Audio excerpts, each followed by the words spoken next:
In September 1984, a woman walked into a Taco Time restaurant in the Dalles, Oregon, carrying an innocent-looking plastic bag. Inside that bag was a light brown liquid that would change American history forever. She approached the salsa bar, glanced around to ensure no one was watching, and quickly squirted the contents into the salsa bucket. She poured a little more into the salad dressing. Within hours, people would begin falling violently ill. Within days, hundreds would be hospitalized. This was not an accident. This was not food poisoning from poor hygiene. This was the largest bioterrorism attack in United States history, orchestrated by one woman's obsession with power and her willingness to poison an entire city to manipulate an election. This is the story of my aunt and Sheila and how she turned salad bars into weapons of mass disruption. To understand how a bioterrorism attack could happen in small-town Oregon, we need to travel back to India in 1970. The story begins not with my aunt and Sheila, but with a charismatic Indian mystic who would call himself Bhagwan Sri Rajneeshee, later known simply as Osho. Born Chandra Mohan Jain in 1931 in central India, Rajneeshee was a philosophy professor who began developing his own spiritual teachings that were revolutionary for their time. His philosophy was a peculiar mixture that defied traditional categorization. He combined elements of capitalism with meditation, mixed Eastern mysticism with Western psychology, and most controversially, advocated for complete sexual freedom and the liberation of human desire from societal constraints. By the early 1970s, Rajneeshee had established an ashram in Mumbai, India, where his movement began to grow. What set him apart from other spiritual teachers was his rejection of traditional morality and his embrace of what many considered taboo. He spoke openly about sex, criticized organized religion, mocked political systems, and told his followers that enlightenment could be achieved through experiencing life to its fullest rather than through denial and asceticism. His teachings earned him a nickname, the Sex Guru, in the international press, a label he seemed to relish rather than reject. The ashram in Mumbai became a magnet for Western seekers, particularly young Europeans and Americans who had become disillusioned with the materialism of the West and were searching for spiritual meaning. By the late 1970s, Rajneeshee's following had grown to tens of thousands, with approximately 30,000 people visiting his commune in India each year. His followers, called sannyasins, wore orange and red robes and mala beads with Rajneeshee's photo on them. They adopted Sanskrit names given to them by their master and devoted their lives to his teachings. But as Rajneeshee's movement grew, so did tensions with Indian authorities. His provocative statements about traditional religion, his commune's reputation for sexual freedom, and allegations of tax evasion created mounting pressure from the Indian government. Rajneeshee began to envision establishing his utopia elsewhere, a place where his followers could live according to his principles without interference from hostile governments. His eyes turned toward America, the land of religious freedom and seemingly unlimited possibility. It was at this crucial juncture that a woman who would become central to our story stepped onto the stage. She was born Sheila Ambolo Patel in 1949 in Gujarat, India, to a well-connected Jain family. Her father was a businessman with connections to India's elite, and young Sheila grew up in a comfortable middle-class environment. In 1967, at just 18 years old, she moved to the United States to attend college, eventually settling in New Jersey, where she married an American man named Mark Harris Silverman.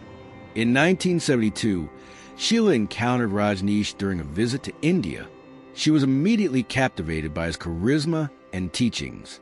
She took the spiritual name An and Sheila, which roughly translates to blissful Sheila, and became one of his devoted followers. Over the next few years, she proved herself to be not just a devoted disciple, but an exceptionally capable administrator and organizer. While many of Rajneeshee's followers were drawn to the spiritual and meditative aspects of his teachings, Sheila possessed something different, a ruthless pragmatism and an ability to get things done, whatever the cost. Rajneeshee recognized these qualities in Sheila. As his movement faced increasing pressure in India, he appointed her as his personal secretary, effectively making her the second most powerful person in the organization. She managed his affairs, handled his finances, dealt with authorities, and controlled access to the guru himself. For a woman still in her early 30s, this was an extraordinary amount of power. And as history would show, She was prepared to use that power in ways that would shock the world. Sheila's relationship with Rajneeshee was complex and continues to be debated. Some former followers describe her as completely devoted to her master, carrying out his wishes without question. Others paint her as a manipulator who used Rajneeshee's name to pursue her own agenda for power and control. The truth likely lies somewhere in between. What is undeniable is that under Sheila's management, the Rajneeshee movement would take increasingly extreme and ultimately criminal actions. In 1981, Rajneeshee and his inner circle, led by Sheila, made a decision that would change everything. They would establish their utopia in the United States. They purchased a massive 64,000-acre ranch in Wasco County, Oregon, not far from the small town of the Dallas. The property, known as the Big Muddy Ranch, was remote, arid, and seemed perfect for their purposes. They had grand visions of creating a self-sustaining city where thousands of followers could live according to Rajneeshee's principles, free from the interference they had experienced in India. The commune they built was called Rajneeshpuram, and it grew with astonishing speed. Within months, construction crews composed of devoted sannyasins worked around the clock to transform the barren ranch into a functional city. They built housing for thousands, installed utilities, created an airstrip for Rajneeshee's private planes, and constructed meeting halls and meditation centers. Money poured in from wealthy followers around the world, many of whom donated their entire fortunes to the cause. The construction effort was remarkable in its scale and ambition. Rajneeshee himself arrived in the United States in 1981, ostensibly for medical treatment. He soon took up residence at Rajneeshpuram. Though he maintained an unusual lifestyle, he entered a period of public silence that would last for years, communicating only through Sheila. He also developed an obsession with Rolls-Royce automobiles, eventually accumulating a collection of 93 of the luxury vehicles. Each day, he would be driven slowly through the commune in one of his Rolls-Royces while his followers lined the streets to catch a glimpse of their master, a ritual they called the drive-by. As Rajneeshpuram grew, so did its population. At its peak, approximately 7,000 people lived at the commune full-time, with thousands more visiting for festivals and celebrations. The sannyasins worked in various capacities: farming, construction, administration, security, and managing the numerous businesses the commune established. They ran a hotel, restaurants, a shopping mall, and even their own police force and fire department.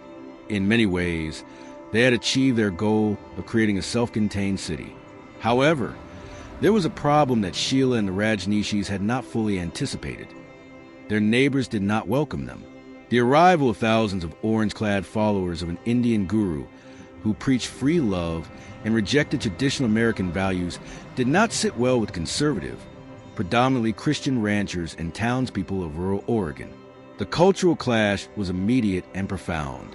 The nearest town to Rajneeshpuram was Antelope, Oregon, a tiny community of fewer than 50 residents. The townspeople viewed the sudden appearance of thousands of Rajneeshees with suspicion and alarm. Their concerns ranged from the practical to the philosophical. They worried about traffic, noise, and the strain on local resources. They were disturbed by the commune's reputation for unconventional sexual practices, and many saw the Rajneeshees as a dangerous cult that threatened their way of life and potentially their safety. The Rajneeshees, for their part, viewed the local residents as narrow-minded bigots who were prejudiced against them for religious reasons. Sheila, in particular, showed open contempt for the locals. In media interviews, she was combative and confrontational, using vulgar language and showing no interest in building bridges with the surrounding community. This confrontational approach only deepened the divide. The conflict escalated quickly. The Rajneeshees began buying property in Antelope, and within a short time, they had acquired a majority of the buildings in town. Using their numerical superiority, they voted themselves in control of the Antelope City Council and officially renamed the town Rajneeshee. They even renamed the main street Jesus Lane to Zorba the Buddha Street and changed Buddha Street to Gautama Buddha Street. These actions, intended to assert their control, only enraged the original residents further. At the county level, the response was also hostile. Wasco County officials, based in the Dalles, the county seat with a population of about 11,000, began scrutinizing Rajneeshpuram's legal status. They questioned whether the commune was violating land use laws and whether it was constitutional to have what was essentially a religious city incorporated as a municipality. Legal battles ensued, with both sides spending enormous sums on lawyers and court proceedings. For Sheila and the Rajneeshee leadership, these conflicts were not just annoying, they were existential threats. If Wasco County authorities succeeded in their legal challenges, Rajneeshee could be forced to shut down entirely. Everything they had built, all the money they had invested, and their dream of creating a utopian community would be destroyed. Sheila became increasingly paranoid and desperate. She began to see enemies everywhere and became convinced that the only way to protect Rajneeshee was to gain political control of Wasco County itself. In 1984, with elections approaching for 2 of the 3 seats on the Wasco County Commission, Sheila developed a plan that was as audacious as it was criminal. The Rajneeshees would run their own candidates for the county commission. If they could win those seats, they would effectively control the county government and could protect Rajneeshee from legal challenges. There was just one problem. The math did not work in their favor. Wasco County had a voting population of approximately 15,000. The Rajneeshees, even with their thousands of followers at the commune, could not command enough votes to win the election through conventional means. The county's longtime residents were united in their opposition to the Rajneeshees and would turn out in force to vote against them. Sheila and her inner circle calculated that they needed to suppress voter turnout in the Dallas, the population center of Wasco County, if they had any hope of winning. This was when Sheila conceived of a plan that would cross the line from political maneuvering into bioterrorism. If they could not beat their opponents at the ballot box, they would simply make sure those opponents could not get the ballot box at all. They would make the voters of the Dallas sick, so sick that they would be unable to vote on Election Day. And they would do this by contaminating the food supply with bacteria. Sheila assembled a team of trusted lieutenants to carry out this plan. Chief among them was Ma'anan Pooja, known to the outside world as Diana Vonang, a woman who was particularly devoted to Sheila and would prove willing to carry out the most extreme orders. Pooja, who served as Rajneeshee nurse and medical coordinator, became the chief architect of the bioterrorism plot on an operational level. Working out of a secret laboratory at the commune, Pooja and her team began experimenting with various pathogens. Their goal was to find something that would make people sick enough to keep them home from the polls but would not kill them and thus would not attract too much attention or trigger a massive law enforcement response. They experimented with typhoid and other diseases before settling on salmonella enterocotyphimurium, a bacteria that causes severe food poisoning but is rarely fatal in otherwise healthy adults. The beauty of salmonella, from the plotter's perspective, was that it would look like a natural outbreak. Food poisoning from salmonella was common enough that health officials would likely attribute any outbreak to poor hygiene or improper food handling rather than deliberate contamination. The Rajneeshees could sicken hundreds or even thousands of people, suppress voter turnout, and their role in the attack might never be discovered. To carry out their plan, the Rajneeshees needed to obtain cultures of salmonella bacteria. This proved surprisingly easy. In the 1980s, regulations regarding the purchase of biological agents were far more lax than they are today. Pooja simply ordered the bacteria from a medical supply company in Seattle, Washington, claiming it was for legitimate research purposes. The supplier asked no difficult questions and shipped the order without any verification of who was ordering it or why. At Rajneeshee, Pooja and her team set up a sophisticated operation to culture and weaponize the bacteria. They created a hidden laboratory equipped with the tools needed to grow large quantities of salmonella. They had petri dishes, incubators, and bacterial growth media. They studied how to keep the bacteria alive and potent outside of a laboratory environment. They experimented with different delivery methods to determine how best to contaminate food without being detected. The laboratory at Rajneeshee was more sophisticated than it needed to be for a simple salmonella attack. Investigators would later discover that the Rajneeshees had experimented with other, far deadlier pathogens. They had considered using typhoid, which would have been far more lethal. They had even acquired cultures related to AIDS research, though it is unclear what they intended to do with them. The commune had also amassed a library on biowarfare, including books like the Anarchist Cookbook, which contains information on making explosives and chemical weapons. This reveals something important about Sheila and her co-conspirators. They were not simply desperate people making a one-time mistake. They were building the infrastructure for ongoing biological warfare. They saw themselves at war with the outside world, and they were preparing to fight that war with any means necessary. Before launching their main attack, the Rajneeshees decided to conduct a test to ensure their salmonella cultures were viable and could effectively sicken people. They chose to test it on 2 Wasco County commissioners who were particularly hostile to Rajneeshee, in what may have been an attempt at poetic justice. They invited these officials to the commune under the guise of attempting reconciliation. During the visit, the commissioners were served water that had been contaminated with salmonella. Within hours of leaving Rajneeshee, both men became violently ill with symptoms of severe food poisoning: fever, nausea, vomiting, and diarrhea. They were incapacitated for days. The test had worked perfectly. The Rajneeshees now knew that their biological weapon was effective and that they could deploy it without immediate detection. They were ready to launch their attack on the broader population. According to later testimony, Sheila was pleased with the results of this initial test. She reportedly told Pooja, "You've done a good job of making people sick." But she was also disappointed that only 2 people had been affected. She wanted larger-scale results.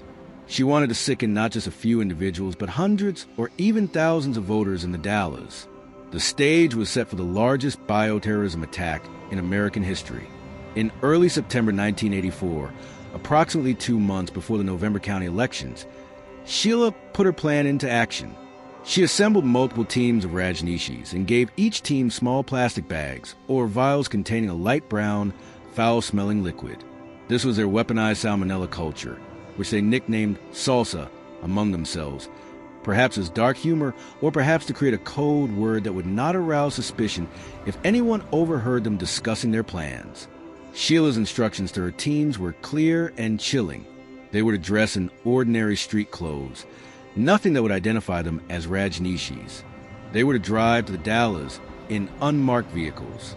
They were to infiltrate restaurants throughout the city, particularly those with salad bars, which were very popular in 1980s America. And they were to contaminate the food with the salmonella bacteria. The delivery method was simple but effective. A team member would enter a restaurant, approach the salad bar, and while appearing to serve themselves, would pour or sprinkle the bacteria-laden liquid onto the food. In some cases, they poured it directly into salad dressing containers. In others, they splashed it onto fresh vegetables. They contaminated water pitchers. They even poured it into coffee creamer.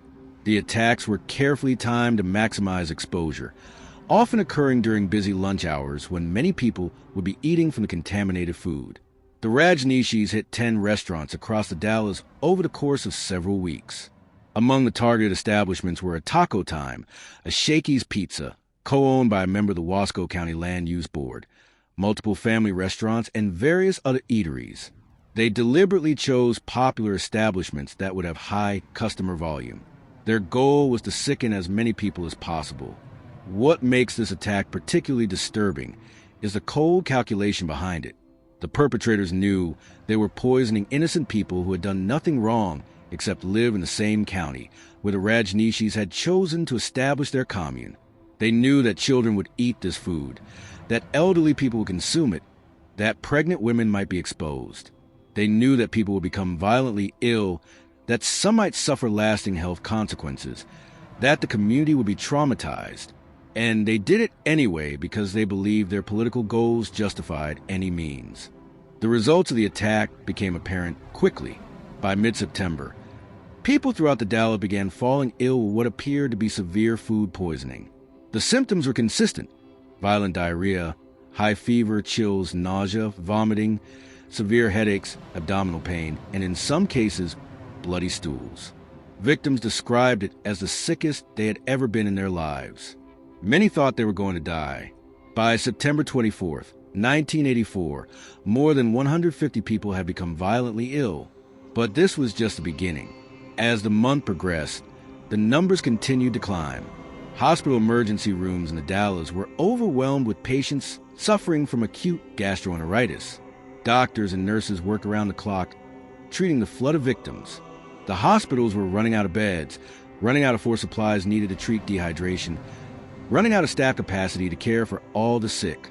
By the end of September, the total number of confirmed cases had reached 751 people. Of these, 45 were sick enough to require hospitalization. The victims range in age from an infant, born just 2 days after his mother's infection, and initially given only a 5% chance of survival, to an 87-year-old elderly person. Entire families were struck down. People missed work for weeks. The local economy ground to a halt as fear spread through community. Laboratory tests on the victims revealed that they were all infected with the same strain of bacteria, Salmonella enterica. This was unusual. In a typical Salmonella outbreak, you might see variations in the bacterial strain depending on the source. But here, every victim was infected with exactly the same strain, suggesting a common source. This was the first clue that something very unusual was happening. The scale of the outbreak was unprecedented. This was the largest single foodborne illness outbreak in the United States in 1984. Nothing like it had been seen before. Public health officials from the Oregon State Public Health Division descended on the Dalles to investigate. They were soon joined by epidemiologists from the Centers for Disease Control and Prevention in Atlanta. Everyone wanted to know, how had so many people gotten sick at the same time? The initial investigation by health officials focused on the most obvious explanation: poor food handling practices at the affected restaurants. This was, after all, the most common cause of salmonella outbreaks. Investigators examined kitchen practices, questioned food handlers about their hygiene habits, and looked for lapses in food safety protocols. They noted that many of the restaurant workers themselves had fallen ill before most customers, which seemed to support the poor hygiene theory. But from the very beginning, local residents had a different theory. Many people in the Dalles suspected that the Rajneeshees were behind the outbreak. The timing seemed suspicious. Just weeks before an important election in which the Rajneeshees had candidates running. The pattern seemed wrong. Multiple restaurants affected simultaneously rather than a gradual spread from one source. And there was the bitter conflict between the Rajneeshees and the local community. People remembered Sheila's threats and her open hostility. They did not put it past her to do something like this. However, suspicions were not evidence. When investigators from the Oregon Public Health Division and the CDC completed their initial report, they concluded that the outbreak was most likely due to poor hygiene among food handlers, possibly combined with a contaminated common food source. They did acknowledge that they could not completely rule out deliberate contamination, but they had no proof of criminal activity. The investigation appeared to close with no one held accountable. This conclusion did not satisfy everyone. Congressman James H. Weaver, who represented Oregon's 4th Congressional District, was convinced that the Rajneeshees were responsible. He had been monitoring the situation at Rajneeshee for years and was deeply concerned about what he viewed as a dangerous cult operating in his district. Weaver contacted the CDC and urged them to investigate the possibility that the outbreak was a deliberate attack. According to some accounts, many public health officials treated his concerns as paranoia or as political Rajneeshee bashing. Michael Skeels, director of the Oregon State Public Health Laboratory at the time, later explained the initial conclusion. He said that the investigation provoked such a massive public health response because it was the largest food-related outbreak in the U.S. that year. There was enormous pressure on health officials to identify a cause quickly and put the public at ease. Declaring it a bioterrorism attack would have caused panic. Blaming food handling practices seemed like a much less alarming explanation, even if it did not fully explain all the facts. Meanwhile, at Rajneeshee, the attack was viewed as a qualified success. Sheila and her co-conspirators were pleased that they had managed to sicken so many people without being immediately caught. However, they were also frustrated that the attack had not achieved its ultimate goal. Despite their efforts, voter turnout in the Dalles remained high on Election Day. Local residents, many of whom suspected Rajneeshee involvement even without proof, were so angered by the outbreak that they turned out in droves to vote against the Rajneeshee candidates. The plot to win control of Wasco County had failed. The salad bar attack was not the only criminal activity occurring at Rajneeshee. As investigators would later discover, Sheila and her inner circle had been engaged in a wide range of illegal operations designed to protect the commune and expand its power. The bioterrorism attack was just the most dramatic example of how far they were willing to go. One of the most extensive operations was an illegal wiretapping scheme. The Rajneeshees had installed listening devices throughout Wasco County, including in the offices of county officials, in the district attorney's office, and even in the homes of their perceived enemies. They monitored phone conversations, recorded private meetings, and gathered intelligence on anyone they viewed as a threat. When this operation was eventually uncovered, it was described as one of the largest illegal wiretapping schemes ever discovered in the United States. The commune also attempted multiple times to poison the water supply of the Dallas after the salad bar attack did not achieve the desired political results. They poured large quantities of salmonella directly into water tanks. They even concocted a bizarre scheme to release beavers contaminated with salmonella into the water supply. In one particularly disturbing plan, they discussed blending up infected beavers and pouring the resulting slurry through the iron bars that protected the water tanks. Fortunately, all of these attempts failed, largely because the city's water treatment system with its chlorine purification process was robust enough to neutralize the bacteria. Perhaps most chilling was the discovery of an assassination plot.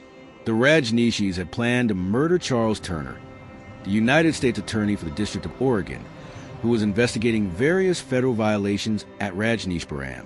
Unlike their other victims who they intended to poison with salmonella, they planned to simply shoot Turner. The plot was never carried out, but the fact that they had seriously contemplated political assassination reveals how desperate and dangerous Sheila's inner circle had become. The Rajneeshee Empire began to collapse from within in 1985. Internal conflicts had been brewing at the commune for some time. Rajneeshee himself had ended his period of silence and was becoming more directly involved in the day-to-day operations of the community. He began to question some of Sheila's decisions and to see her as too controlling and power-hungry. Other senior members of the commune also chafed under Sheila's authoritarian management style. In September 1985, the situation came to a head. Sheila, along with several of her closest associates, fled Rajneeshee. They left the United States entirely, initially flying to Europe. Rajneeshee, whether motivated by genuine outrage or by a desire to save himself, publicly denounced Sheila. He called her and her closest allies a gang of fascists and accused them of various crimes, including the bioterrorism attack. He invited law enforcement to investigate, essentially throwing Sheila and her co-conspirators under the bus to save himself and what remained of his movement. With Rajneeshee's cooperation, investigators descended on Rajneeshee in force. What they found was shocking even to hardened law enforcement professionals. The secret laboratory where the salmonella had been cultured was discovered, complete with bacterial growth equipment and samples. Investigators found the anarchist cookbook and other literature on biowarfare, explosives, and military tactics. They uncovered the massive wiretapping operation. They found evidence of the assassination plot against U.S. Attorney Turner. The laboratory was particularly damning. Michael Skeels, who visited the scene as part of the public health investigation, described it as a bacteriological freezer dryer for large-scale production of microbes. This was not a small-scale operation. The Rajneeshees had created a facility capable of producing biological weapons in significant quantities.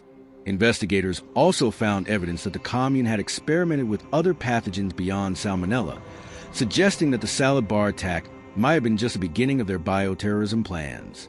With overwhelming evidence against them, the perpetrators of the bioterrorism attack faced justice, though perhaps not as much as their crimes deserved. Ma'anen Sheila was arrested in West Germany in October 1985. After fighting extradition for a short time, she was returned to the United States to face charges. In July 1986, she pleaded guilty to multiple felonies, including conspiracy to commit assault, wiretapping, arson, and immigration fraud related to the sham marriages a commune had arranged. Sheila was sentenced to 20 years in federal prison. However, in what many viewed as a miscarriage of justice, she served only 29 months before being released for good behavior. After her release, she moved to Switzerland, where she runs care facilities for disabled individuals. She has given multiple interviews over the years, sometimes expressing regret for her actions, but also claiming that everything she did was at Rajneeshee's direction, a claim that others dispute. Ma Anand Pooja, the nurse who actually cultured the salmonella and organized much of the bioterrorism operation, also pleaded guilty and was sentenced to a shorter prison term. She served her time and then largely disappeared from public view. Other co-conspirators received various sentences, with most serving relatively brief periods considering the severity of their crimes. Rajneeshee himself was never charged in connection with the bioterrorism attack. However, he did face charges related to immigration fraud stemming from the sham marriages arranged at the commune. In 1985, he attempted to flee the United States but was arrested in North Carolina. He eventually pleaded guilty to immigration violations, paid a $400,000 fine, and was deported from the United States. He returned to India, where he re-established his ashram and continued teaching until his death in 1990. The Rajneeshee movement itself never recovered from the scandal. Rajneeshpuram was abandoned in 1985, and the property eventually reverted to various owners. In 2005, the state of Oregon sold much of the land to Young Life, a Colorado-based Christian youth ministry. In what some saw as a final ironic twist, the town of Antelope regained its original name and its original character as a quiet rural community. The Rajneeshees who had taken over the town moved away, and the few remaining original residents reclaimed their home. The impact on the victims of the bioterrorism attack was profound and lasting. 751 people is not just a statistic. It represents hundreds of families whose lives were disrupted, individuals who suffered severe illness, and a community that was traumatized. Many victims continued to experience health problems for months or even years after the attack. The infant, who was given only a 5% chance of survival, did ultimately recover, but only after a harrowing ordeal that his mother would never forget. Beyond the physical illness, there was psychological trauma. People in the Dallas became afraid to eat at restaurants. They looked at their neighbors with suspicion, wondering who might be a Rajneeshee operative. The social fabric of the community was torn, and it took years to heal. Restaurant owners suffered devastating economic losses. Of the 10 restaurants that were attacked, all but one went out of business. The owners lost their livelihoods, their employees lost their jobs, and the local economy took years to recover. When the truth finally came out in 1985, and the community learned that their suspicions had been correct, that they had indeed been victims of a deliberate bioterrorism attack, the trauma deepened. People realized that someone had intentionally poisoned them, had deliberately made them and their families sick, all for a political agenda. The sense of violation was immense. As one resident later commented, "We always kind of suspected, but to have it confirmed that someone actually did this to us on purpose, that changes you." In interviews years later, residents of the Dallas reflected on how the experience shaped their understanding of terrorism. After the September 11th, 2001 attacks and the subsequent anthrax mailings, people in the Dallas said they had a unique perspective. They understood viscerally what bioterrorism felt like, how it spread fear through community, how it made people feel vulnerable in their everyday lives. They had lived through America's first bioterrorism attack, and that experience stayed with them. The Rajneeshee bioterrorism attack of 1984 remains the largest such attack in United States history. Even the anthrax mailings of 2001, which caused nationwide panic, resulted in only 22 confirmed infections and 5 deaths, far fewer casualties than the Rajneeshee attack. What happened in the Dallas serves as a stark reminder of the vulnerability of civilian populations to biological weapons and the damage that a small, motivated group can inflict. From a public health perspective, the attack exposed serious weaknesses in the systems designed to detect and respond to bioterrorism. The initial investigation failed to identify the attack as deliberate, instead attributing it to natural causes. This failure was partly due to investigators' understandable reluctance to consider bioterrorism without clear evidence, but also reflected a lack of preparedness for such attacks. In the wake of the incident, public health agencies strengthened their protocols for investigating unusual disease outbreaks and improved coordination between health officials and law enforcement. The attack also highlighted how easy it was in the 1980s to obtain dangerous biological agents. The The fact that the Rajneeshees could simply order salmonella cultures from a medical supply company with no questions asked was alarming. In the years since, regulations regarding the purchase and handling of biological agents have been significantly tightened, though experts continue to debate whether current safeguards are sufficient. From a legal perspective, the case raised important questions about appropriate punishment for bioterrorism. Many felt that Sheila's sentence of 20 years, of which she served less than 3, was grossly inadequate given the scale of her crimes. She had masterminded an attack that sickened over 700 people and could have killed many more had the victims been more vulnerable or had the Rajneeshees chosen a more lethal pathogen. The relatively light sentences received by the perpetrators set a troubling precedent. The psychological dimension of bioterrorism revealed by the Rajneeshee attack is also significant. Unlike conventional terrorism with bombs or guns, bioterrorism creates a pervasive sense of vulnerability. When people cannot trust the food at a salad bar, one of the most mundane and ordinary aspects of daily life, then nowhere feels safe. This psychological impact can be as damaging to a community as the physical illness itself, and it can persist long after the immediate danger has passed. The story of the Rajneeshee bioterrorism attack received renewed attention in 2018 with the release of the Netflix documentary series Wild Wild Country. The series provided a detailed look at the Rajneesh movement, the commune at Rajneeshpuram, and the conflicts with local communities. It included extensive interviews with former Rajneeshees, including Sheila herself, as well as with residents of Wasco County who had lived through the events. The documentary sparked controversy and debate. Some critics accused it of being too sympathetic to the Rajneeshees, of presenting them as misunderstood victims of small-town prejudice rather than as perpetrators of serious crimes. The series showed the cultural clash between the Rajneeshees and local residents, the beauty of the commune that was built, and the charisma of Rajneesh himself. Some felt this balanced portrayal obscured the criminality of what had occurred. In interviews conducted for the documentary, Sheila remained largely unrepentant.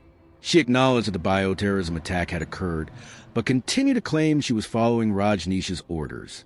She portrayed herself as someone who had been trying to protect her community from hostile outsiders. When pressed on whether she felt remorse of making over 700 people violently ill, her answers were evasive and self-justifying. This lack of genuine remorse disturbed many viewers and victims alike.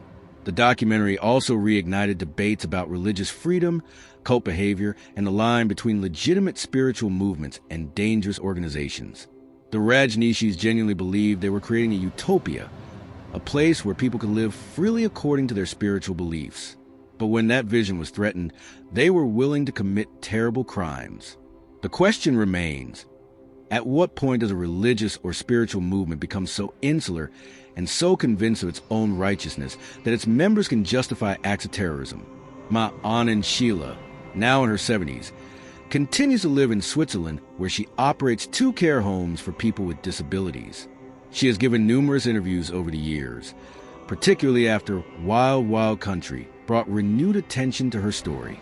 Her current public persona is that of a reformed woman who has dedicated her later life to caring for society's most vulnerable members. She presents herself as someone who has moved beyond her past and found redemption through service. However, her statements about the bioterrorism attack and other crimes remain troubling. While she sometimes expresses regret, she consistently deflects responsibility, claiming she was merely following Rajneesh's instructions. She portrays herself as a devoted follower who was manipulated by a charismatic guru rather than as the architect of criminal conspiracies. This narrative conveniently ignores evidence that she often acted on her own initiative and wielded enormous independent power at Rajneeshpuram. In a 2018 interview, when asked directly about poisoning people, Sheila responded with characteristic deflection. "I'm not proud of it. I'm not ashamed of it either. It was a war zone." This framing of events as war rather than crime is revealing. It suggests that Sheila still sees herself as having been justified in her actions, that the ends somehow justified the means. It is the mindset of someone who committed terrorism while believing herself to be a freedom fighter. Former victims and Wasco County residents have expressed frustration with Sheila's public rehabilitation.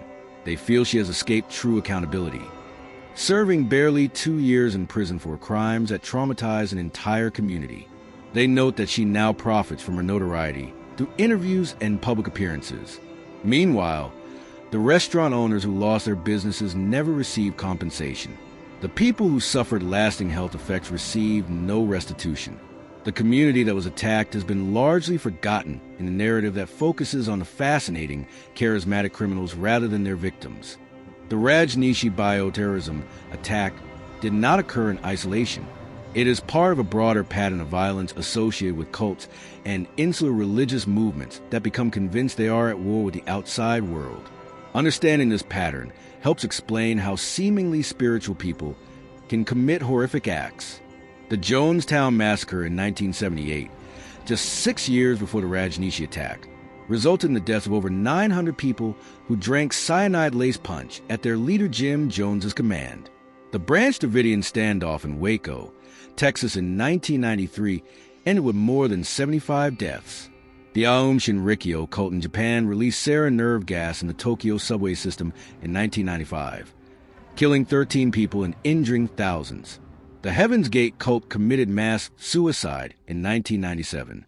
All of these incidents share common elements: charismatic leaders, devoted followers, increasing isolation from mainstream society, a siege mentality, and ultimately violence. The Rajneeshee movement followed this pattern. Rajneeshee was undeniably charismatic, able to attract thousands of intelligent, educated followers from around the world. As the movement grew, it became increasingly insular, with members living and working exclusively within the commune. When conflict arose with the outside world, the leaders developed a siege mentality, viewing themselves as righteous victims fighting against ignorant oppressors. This mindset made it possible to justify increasingly extreme actions.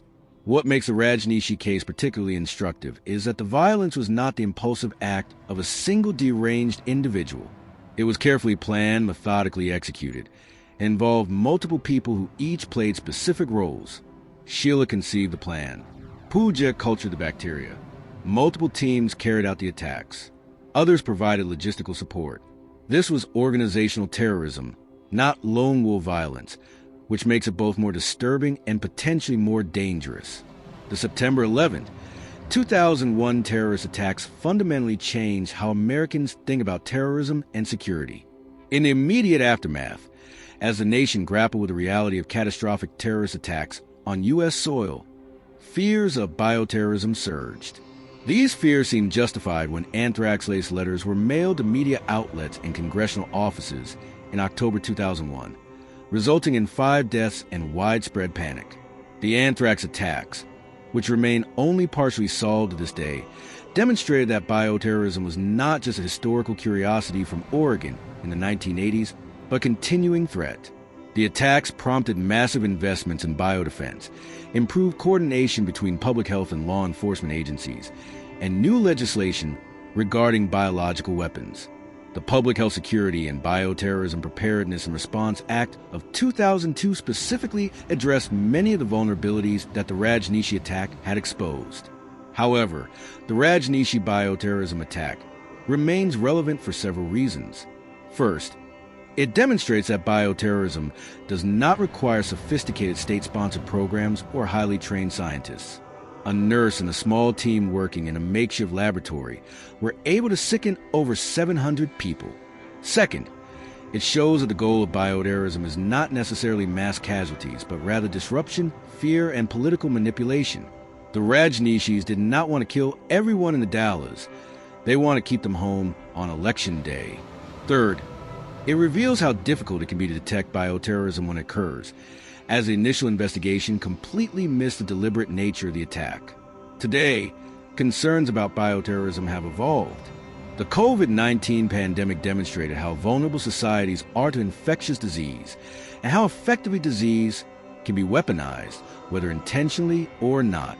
The rapid global spread of the virus, the economic devastation it caused, and the social disruption it created all served as a proof of concept for the potential impact of biological weapons. While COVID-19 was a natural pandemic, it showed that a deliberately released pathogen could cause catastrophic damage.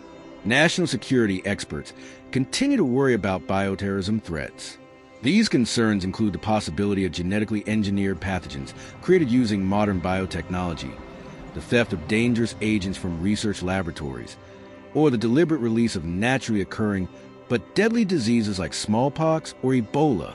The tools of biotechnology have become more accessible, and the knowledge needed to culture dangerous pathogens is widely available. In many ways, the barriers to bioterrorism are lower today than they were in 1984. Looking back at the investigation of the Rajneeshee bioterrorism attack, it is worth examining both what went wrong and what eventually went right. The initial failure to identify the outbreak as deliberate was a significant problem.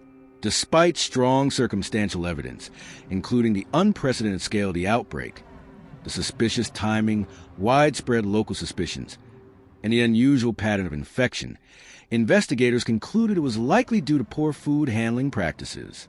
Several factors contributed to this failure. First, there was a lack of precedent. Investigators simply were not thinking in terms of bioterrorism because such attacks were virtually unheard of in the United States. Second, there was a reluctance to make such a serious accusation without absolute proof.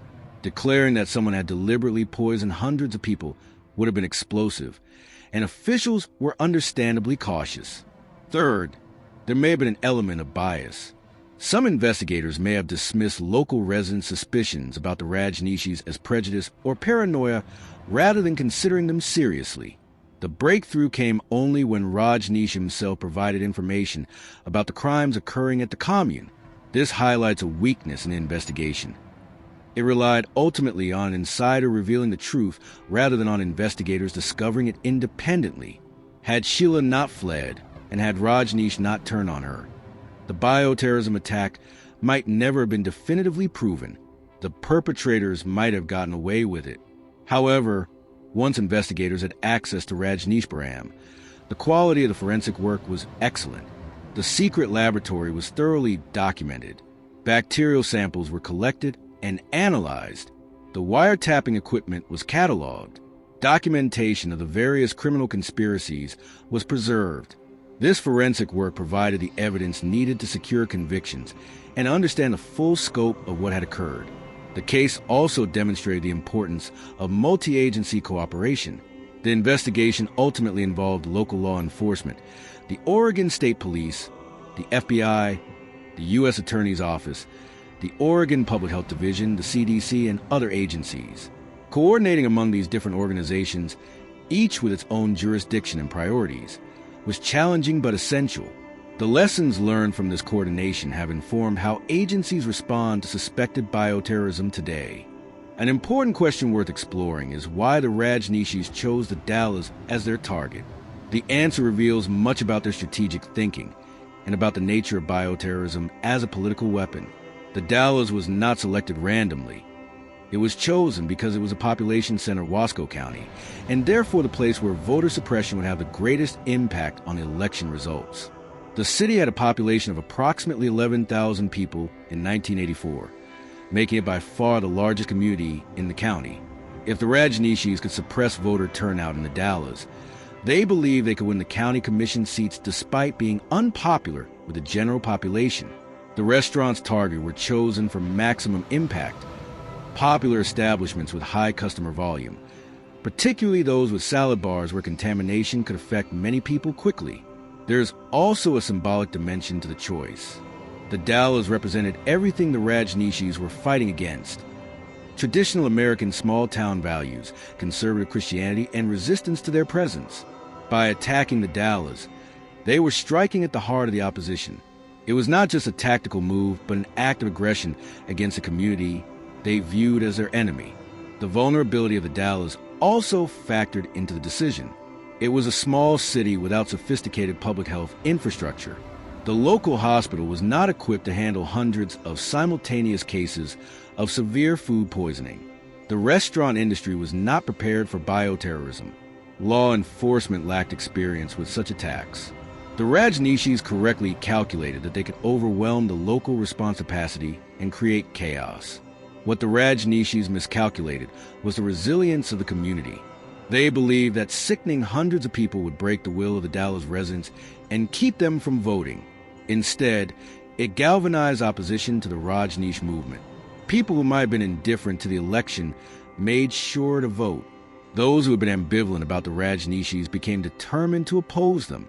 The attack backfired politically even as it succeeded in making people sick. Central to understanding how the bioterrorism attack happened is understanding the role of charismatic leadership in enabling criminal behavior. Both Rajneeshee and Sheila possessed this quality in abundance, though in different ways. Rajneeshee's charisma was spiritual and philosophical. He could speak for hours, weaving together ideas from different traditions, making his followers feel enlightened and special. People who heard him speak described feeling transformed, as if he could see into their souls. Sheila's charisma was more practical and organizational. She was a dynamic leader who could inspire loyalty and get things done. Former Rajneeshees who knew her describe her as electric, someone whose presence filled a room. She had an ability to make people feel they were part of something important, that they were warriors fighting for a noble cause. This made it possible for her to convince otherwise ordinary people to commit extraordinary crimes. The relationship between Rajneeshee and Sheila remains one of the most debated aspects of the story. Sheila has always maintained that she was acting on Rajneeshee's instructions, that he was a mastermind behind the crimes, and she was merely his faithful servant carrying out his will. Rajneeshee, after Sheila fled, claimed he'd been kept in the dark about her criminal activities and that she had been operating independently, pursuing her own agenda for power. The truth is likely somewhere in between. Rajneeshee almost certainly knew about at least some of the criminal activities at Rajneeshpuram. He was not as isolated as he claimed to be. However, Sheila also had substantial independent authority and may have undertaken actions, including the bioterrorism attack, without his explicit approval. What is clear is that Rajneeshee created an environment where such actions became possible. His teachings emphasized the end justifying the means. He spoke often about how the enlightened were not bound by conventional morality. He created a context where crimes could be committed in his name. While the bioterrorism attack was the most dramatic crime committed by the Rajneeshees, it was not the only one. Another significant criminal enterprise was their immigration fraud scheme, which provides additional insight into their mindset and methods. Desperate to increase their voting population in Wasco County, the Rajneeshees recruited thousands of homeless people from across the United States, bringing them to Rajneeshpuram in the months before the 1984 election. The Commune Share a Home program, as it was called, ostensibly offered homeless people a place to live, food to eat, and a fresh start. Buses rolled into cities across America, picking up people from homeless shelters and bringing them to Oregon. At its peak, approximately 3,000 homeless individuals were housed at Rajneeshpuram. The publicly stated goal was compassion and humanitarian aid. The real goal was to register these individuals to vote in Wasco County and control their votes. The scheme had multiple problems. Many of the homeless people brought to the commune had severe mental health issues or substance abuse problems. They did not integrate well into commune life, which required strict adherence to rules and participation in work assignments. Many wanted to leave, but the Rajneeshees controlled transportation and made it difficult for people to depart. Conditions deteriorated, with reports of inadequate housing and medical care for the homeless population. More seriously, the plan involved arranging sham marriages between sannyasins and foreign nationals to help the foreigners obtain green cards and remain in the United States. This was straightforward immigration fraud, a federal crime. The marriages were not genuine relationships, but purely transactional arrangements to circumvent immigration law. This scheme eventually became part of the federal charges against Rajneeshee himself. When local authorities began investigating the Share a Home program and the legality of the mass voter registration of homeless people, the Rajneeshees responded by drugging many of the homeless individuals and dumping them in cities across the Pacific Northwest. People who had been promised a new life woke up disoriented in Portland, Seattle, or other cities, abandoned once they were no longer useful. This callous treatment of vulnerable people revealed the true nature of Rajneeshee compassion. Looking at the Rajneeshee movement through a contemporary lens, disturbing parallels emerge with modern forms of extremism, both religious and political. The movement exhibited characteristics that are now recognized as warning signs of dangerous organizations, absolute loyalty to a charismatic leader, an us versus them mentality, isolation from mainstream society, dehumanization of opponents, and a belief that the ends justify any means. The process by which ordinary people became willing to commit bioterrorism offers lessons about radicalization. Most of the sannyasins who participated in the salad bar attack were not inherently evil people. They were seekers who had come to the commune, looking for spiritual meaning. Over time, through a process of escalating commitment, they came to see themselves as warriors in a righteous struggle. Small boundary violations gradually gave way to larger ones, until acts that would once have been unthinkable became normalized. This process of radicalization is not unique to the Rajneeshees. It occurs in terrorist organizations worldwide, in political extremist groups, and even in criminal gangs. Understanding how it happened at Rajneeshee can help us understand how it happens elsewhere. The key factors include strong group identity, isolation from contrary viewpoints, framing of the outside world as hostile and threatening, gradual escalation of aggressive actions, and the presence of leaders who provide justification for violence. The role of ideology in justifying violence is particularly important. Rajneeshee's teachings about transcending conventional morality, about the enlightened being beyond good and evil, provided a philosophical framework that could be twisted to justify any action. When spiritual teachings are divorced from ethical constraints and from accountability to broader society, they can become dangerous. This is as true for New Age movements as it is for traditional religions or political ideologies. The forensic investigation of the Rajneeshee bioterrorism attack was groundbreaking in many ways. When investigators finally gained access to the secret laboratory at Rajneeshee in 1985, they found themselves dealing with evidence unlike anything most had encountered before. The laboratory contained bacterial cultures, growth media, freezer drying equipment, and detailed records of experiments. This was not a crime scene in the traditional sense. It was a biological weapons facility. The forensic team had to work carefully to avoid contaminating evidence, while also protecting themselves from potential biological hazards. They wore protective equipment as they cataloged the contents of the laboratory. Every item had to be photographed, documented, and carefully packaged for further analysis. The bacterial samples were particularly sensitive, requiring specialized handling to preserve them as evidence while ensuring they could not pose a public health risk. One of the most important forensic breakthroughs came from genetic analysis of the salmonella samples. Investigators were able to compare the bacteria found in the laboratory at Rajneeshee with the bacteria isolated from victims of the outbreak. The samples were identical, providing conclusive proof that the two were connected. This type of bacterial DNA fingerprinting was still relatively new in the mid-1980s, and its use in the Rajneeshee case helped establish it as a valuable forensic tool. The documentation found at the commune was also crucial. The Rajneeshees had kept detailed records of their activities, apparently confident they would never be discovered. These records included purchase orders for bacterial cultures, notes on culturing techniques, and even discussions of potential targets. This paper trail provided investigators with a timeline of the plot and evidence of premeditation. The case also advanced forensic understanding of how to investigate bioterrorism. Prior to the Rajneeshee attack, there was little practical experience with such investigations.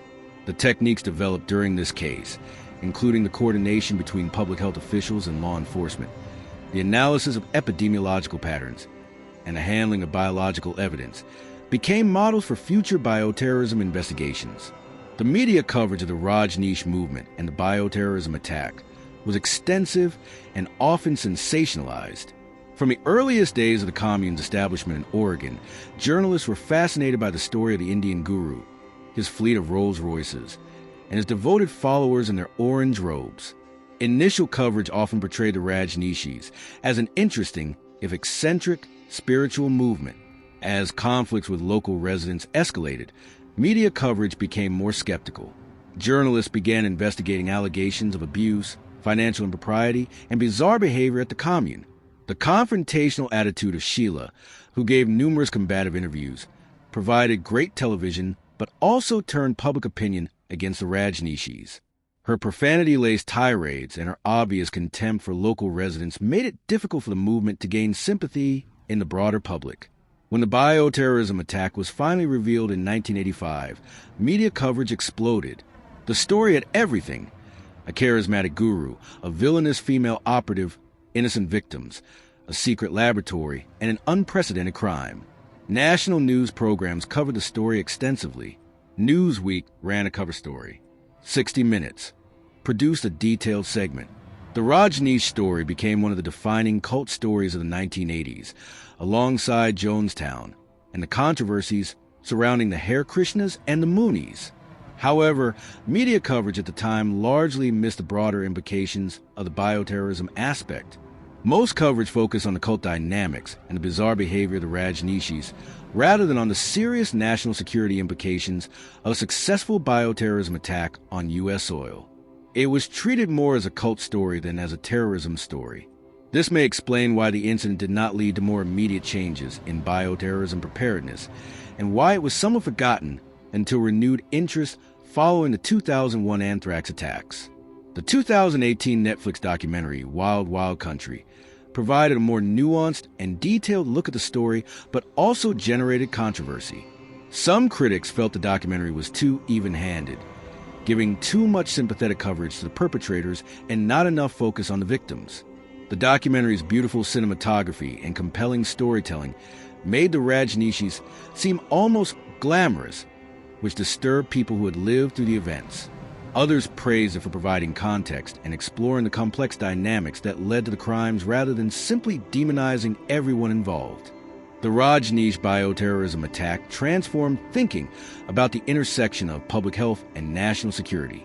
Before 1984, these were largely separate domains. Public health officials dealt with natural disease outbreaks and health crises. Law enforcement and intelligence agencies dealt with terrorism and national security threats. The Rajneeshee attack demonstrated that biological weapons could bridge these domains, requiring a coordinated response from both public health and security agencies.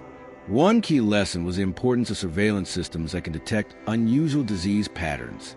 The Rajneeshee attack created an unusual epidemiological signature, a large number of cases appearing simultaneously across multiple locations, all caused by the same strain of bacteria.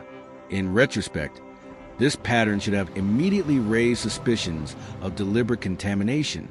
Today, public health agencies have more sophisticated surveillance systems designed to detect such anomalies and trigger investigations. Another lesson involved the need for better communication between public health officials and law enforcement. During the initial investigation of the Rajneeshee outbreak, these groups did not coordinate effectively. Public health officials focused on identifying the source of contamination and preventing further illness. Law enforcement agencies were not brought in until much later because it was not immediately recognized as a crime. Today, protocols exist for immediate coordination when unusual outbreaks occur. The attack also highlighted the vulnerability of the food supply, particularly self-service areas like salad bars where contamination could occur without anyone noticing. While it would be impossible to guard every salad bar in America, the incident raised awareness about food safety and surveillance. Many establishments improved their monitoring of self-service food areas and trained employees to watch for suspicious behavior. From an epidemiological perspective, the case demonstrated the importance of bacterial strain typing and genetic analysis. The ability to determine that all the victims were infected with the identical strain of salmonella was crucial to understanding that this was not a natural outbreak. Today, whole genome sequencing allows even more precise identification of bacterial strains, making it easier to detect when an outbreak has a common source. One of the most troubling aspects of the Rajneeshee case is the question of whether justice was truly served. Ma Anand Sheila, who orchestrated the largest bioterrorism attack in American history, served only 29 months in prison. Other co-conspirators served even less time. Rajneeshee himself paid a fine and was deported but never spent significant time in jail. For many of the victims, and for people concerned about terrorism, these punishments seem grossly inadequate. Several factors contributed to the relatively light sentences. First, the federal sentencing guidelines in the mid-1980s were different from today's more stringent terrorism-related sentences. The category of bioterrorism barely existed as a legal concept. Prosecutors had to charge the defendants with more conventional crimes like assault and conspiracy, which carried lighter sentences than terrorism charges might today. Second, the Rajneeshees cooperated extensively with investigators once the commune began to collapse. They provided evidence, testified against each other, and helped prosecutors understand the full scope of the criminal activities. This cooperation, while useful for building cases against the organization, resulted in plea deals and reduced sentences for individuals. Third, there was a practical consideration. The government had to weigh the costs and risks of lengthy trials against the certainty of convictions through plea bargains. Given the complexity of the case, the number of defendants, and the need to prove beyond reasonable doubt that specific individuals had committed specific acts, prosecutors may have felt that accepting pleas was the most reliable way to ensure convictions. Nevertheless, many people feel that justice was not served. The victims received no compensation for their suffering. The restaurant owners who lost their businesses received nothing. The community that was terrorized saw the perpetrators serve brief sentences and then largely disappear from public view. Sheila now lives comfortably in Switzerland, giving interviews and sometimes appearing to celebrate her notoriety rather than expressing genuine remorse.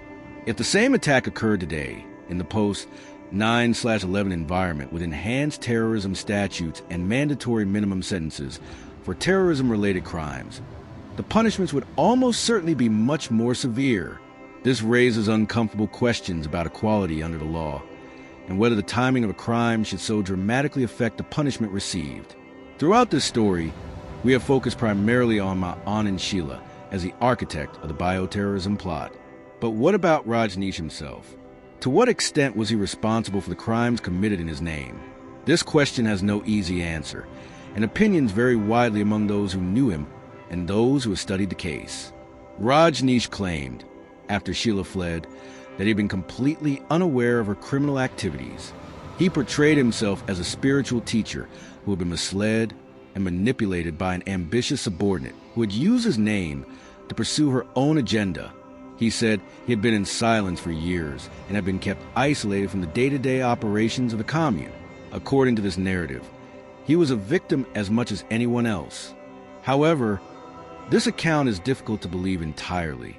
Rajneeshee was known for his intelligence and his awareness of everything happening around him. Former followers describe him as someone who noticed everything and controlled more than he let on. The idea that criminal activities of this magnitude could occur without his knowledge strains credulity, especially given that his personal security and well-being depended on the loyalty and effectiveness of people like Sheila. Moreover, even if Rajneeshee did not explicitly order the bioterrorism attack, he created the environment in which it became possible. His teachings emphasized transcending conventional morality. He spoke of his followers as a new humanity that would sweep away the old world. He encouraged confrontation with authorities. He cultivated an us versus them mentality. All of this created a context where his followers could justify extreme actions as being in service to higher purposes. There is also the question of his silence. Rajneeshee remained silent publicly for several years during the period when many of the crimes were committed. During this time, Sheila spoke for him and controlled access to him, even if he did not order specific crimes. His abdication of direct leadership created a power vacuum that Sheila filled. Leaders have responsibilities, and one of those responsibilities is ensuring that those acting in their name do not commit crimes. The legal system ultimately held Rajneeshee accountable only for immigration fraud, not for the bioterrorism or other violent crimes. Whether this was justice or a failure of justice depends on one's view of his level of knowledge and involvement. What is clear is that a movement he founded and led committed terrible acts, and he bears some measure of responsibility for that, whether or not he gave specific orders. For Wasco County in the Dallas, the Rajneeshee years left lasting scars. The community had been torn apart by the conflict, traumatized by the bioterrorism attack, and fundamentally changed by the experience. Even after the Rajneeshees left and Rajneeshpuram was abandoned, the impact lingered. Economically, the region took years to recover. The collapse of multiple restaurants damaged the local economy. Property values had fluctuated wildly during the Rajneeshee years, and many people lost money on real estate investments. The county had spent enormous sums on legal battles with the Rajneeshees, money that had to be recouped through taxes or spending cuts. Tourism, which might have been expected to benefit from the area's sudden notoriety, never materialized in a positive way. Socially, the community had to heal from deep divisions. Some residents had been more sympathetic to the Rajneeshees than others, and these disagreements had created rifts in a small community where everyone knew everyone else. Families had been divided over how to respond to the commune. Friendships had been strained or broken. After the Rajneeshees left, the community had to find a way to move forward together. Psychologically, many residents struggled with anxiety and a sense of violated security that lasted for years. The knowledge that they had been deliberately poisoned, that someone had targeted them for political purposes, was traumatic. Parents worried about their children's safety. People became hypervigilant about potential threats. Trust, once broken, is difficult to rebuild. Yet the community did eventually heal and rebuild. The Dallas and Wasco County moved forward, though they never forgot what had happened. The experience became part of the local identity, a shared trauma that in some ways brought the community together even as it had initially divided them. Survivors of the attack formed bonds with each other. The community developed a resilience born of having faced an unprecedented threat and survived it. Today, Wasco County is a peaceful place, and most of the physical evidence of the Rajneesh era is gone. The property that was Rajneeshpuram is now used by Young Life, a Christian youth ministry, for summer camps and retreats.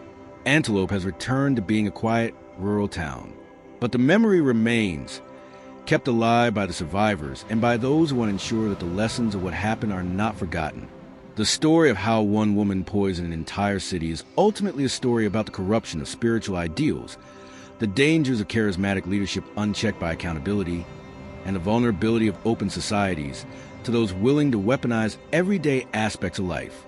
Ma Anand Sheila and her co-conspirators turned salad bars into delivery systems for biological weapons. They transformed restaurants from places of community gathering into sites of terrorism. They showed that bioterrorism does not require sophisticated weapons or extensive training, just determination and a willingness to harm innocent people. The Rajneesh bioterrorism attack of 1984 remains the largest such attack in American history. 751 people were deliberately infected with salmonella. 45 required hospitalization.